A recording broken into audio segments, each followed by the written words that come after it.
جناب حمید شاہ سے تشریف لائے. جناب حمید شاہ.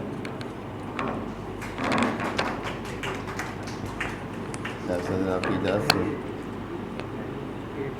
قائم نقوی کی بات کرنا ہے، لیکن وہ میرے کانوں میں ابھی تک نمود کی بات آواز گونج رہی ہے. میں ایک فوتگی کے سلسلے میں ماتم کی مجلس میں بیٹھا تھا.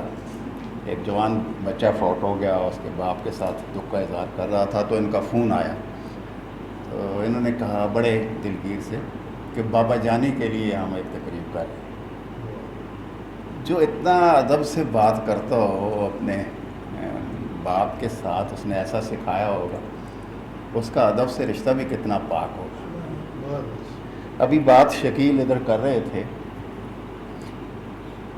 اور ذکر کشور کا بھی بیچ میں کر رہے تھے، تو مجھے وہ زمانہ یاد آتا ہے جب کشور مائی نو کے ایڈیٹر تھیں اور قائم جو تھے اسی دفتر میں تھے، ان کے نائب بھی تھے.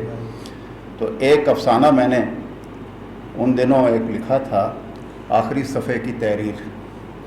وہ میری ایک کتاب میں شامل ہے، پہلے مجموعے کی. وہ کتاب رسالہ وہ گیا ان کے پاس، اور ظاہر ہے ایک قتل کی اس میں رودات تھی، اور قتل کا ذکر تھا کہ قتل ہو گیا تھا جس کے بارے میں وہ سارا افسانہ لکھا گیا تھا. تو انہوں نے کشور ناہید کا خط اس پہ آیا کہ بھائی ہمیں کیوں برواتے ہیں، یہ افسانہ ناقابل اشاعت ہے. 2 جملوں کا ایک انہوں نے کر کے تو وہ مجھے بھیج دیا. یہ بعد ازاں کسی اور پرچے میں بھی چھپا، اور پھر یہ یہاں جو ہمارا جو اس سلسلے کے تھے مزاحمتی ادب والے پرچے، اس میں بھی یہ شامل ہے.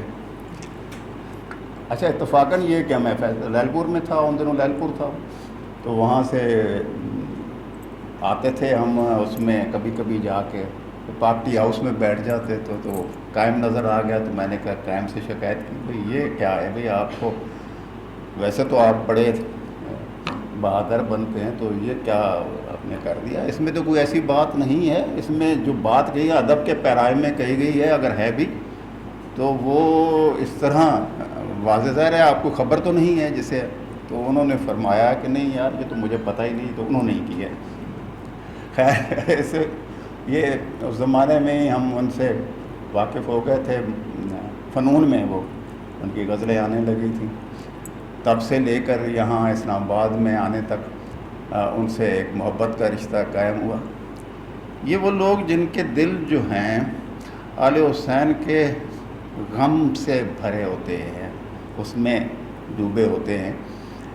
اگر وہ سچے ہوں نا، یہ غم سچا ہو جن کے ہاں، وہ خود بھی عاجز ہو جاتے ہیں، اور ان کے ہاں سے عاجزی نظر آتی ہے، اور دوسروں کے ساتھ اسی طرح ہی ایک اداسی کے ساتھ ملتے بھی ہیں، اور ان کی گفتگو کے اندر بھی، ان کے کلام کے اندر بھی یہ چیزیں در آتی ہیں. میں نے یہ دیکھا ہے اور میں نے محسوس کیا ہے کہ قائم نقوی کے ہاں یہ چیز موجود تھی.